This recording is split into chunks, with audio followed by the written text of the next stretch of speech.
dry day. Good deal of sunshine to begin with, clouding over somewhat later on. But for Scotland, Northern Ireland and Wales, certainly in the more central and southern parts, it'll be a fine dry day. Good deal of sunshine to begin with, clouding over somewhat later on. Clouding over somewhat later on. Clouding over somewhat later on. Unfortunately, the mainstream coverage only served to further cloud the chemtrail issue, as we shall see.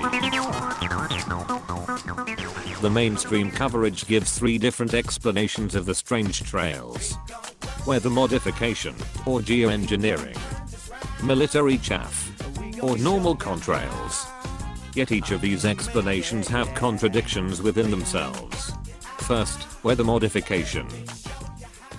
American nuclear physicist Edward Teller was among the first scientists to model an experiment that would address the issue of global warming. He speculated that aluminum oxide could be injected into the upper atmosphere. It would act like tiny mirrors and deflect a portion of the sun's rays back into space. So the contrails are forming cirrus cloud, and there's natural cirrus cloud in the same area. Well, most natural clouds actually reflect more sunlight back to space than they supply infrared heat energy towards the Earth. However, cirrus clouds are different. They actually radiate more heat energy than they reflect solar energy back to space. And therefore, cirrus clouds contribute to global warming. You could use barium oxide, for example, which makes big fluffy clouds. You could use tiny little bits of aluminum, which is benign in the environment, and essentially manage the climate. Now, the EPA tells us that high levels of aluminum and barium can affect the nervous system and cause high blood pressure.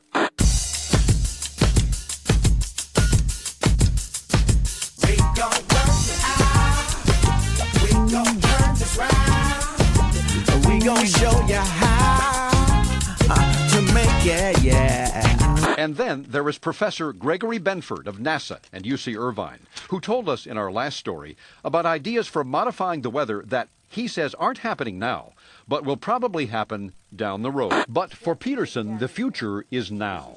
She says she combed over drinking water data from the last 10 years, available from the State Department of Health. Her conclusion: those same chemicals, barium and aluminum and others, are showing up in water supplies across the state, spiking, sometimes above standards set by the Department of Health. The earliest that I was involved in weather modification research in the United States was with Project Storm Fury, which has a history dating back to the 1960s. Geoengineering has been around for a number of decades. During the Vietnam War, the U.S. military began seeding clouds along the Ho Chi Minh Trail to create floods and wash out North Vietnamese supply routes. It was known as Operation Popeye, and crews flew over 2,000 spray missions.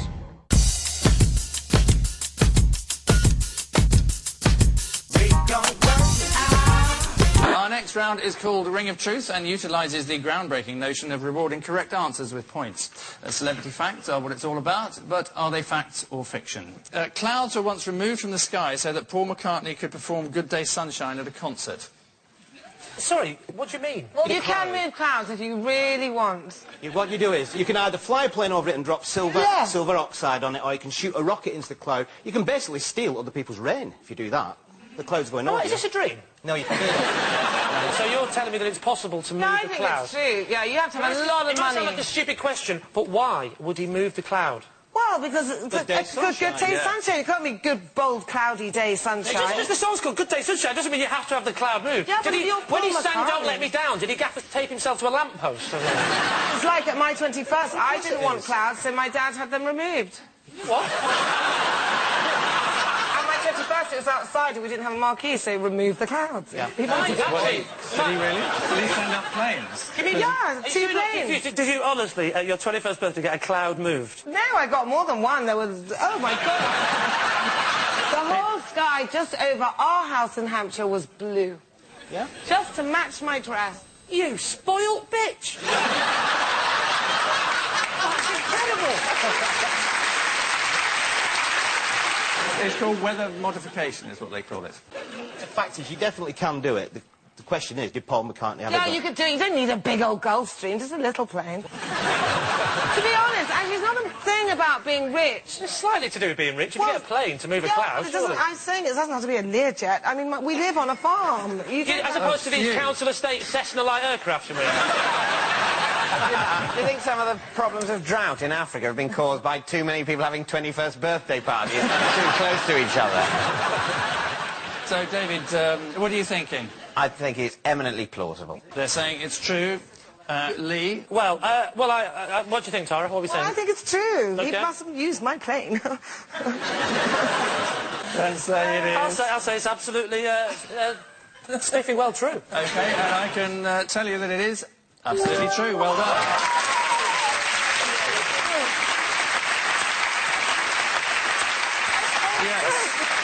Yes, it's true. Paul McCartney did have clouds removed so he could perform Good Day Sunshine at a concert. Later that same concert, the audience asked to have its ears removed before he performed the frog chorus. Sticking with our theme of the Germans, here's a worrying piece of news. You have to bear with me, it'll take a second to get there. Mercedes, next to their factory, they have a car park. Into that car park, they put all the new cars as they build them. So they line them all up, all shiny. Their problem is, every year there are massive hailstorms. Massive. Big hailstones come down, ruin the paint on all their brand new cars. Mercedes, being Mercedes, obvious solution, well, just control the weather. So they've learned a way of sending aeroplanes up, and they drop chemicals on the clouds, and that in turn breaks down and dissolves the hailstones. No hailstones, doesn't destroy But this the is cars. a big problem. Well, this is a big problem, because those hailstorms came for a good reason. God sent them, and God sent them with good reason, because just up the road from the Mercedes factory is the German wine-producing area. God doesn't like German wine, let's be honest. So every year, God sends hailstorms to flatten the German vines, so we don't have to have any Blue Nun and Black Tower. And now Mercedes has gone along. We have got rid of the clouds. More German wine, I'm afraid, ladies and gentlemen. It's terrifying. It's bad news. No, but I just wondered, why don't they just, for example, build a shed? Well, because they're German. They're German. This would be simple. If it's hailing, I don't think... It is easier to send a Messerschmitt into the clouds and shoot the cloud. With chemtrails, the explanation of weather modification is left a mystery, full of contradictions. Instead of cooling the planet and saving life, it creates warming and sickness, and the reports conflicting information make it impossible to conclude that it is happening at all.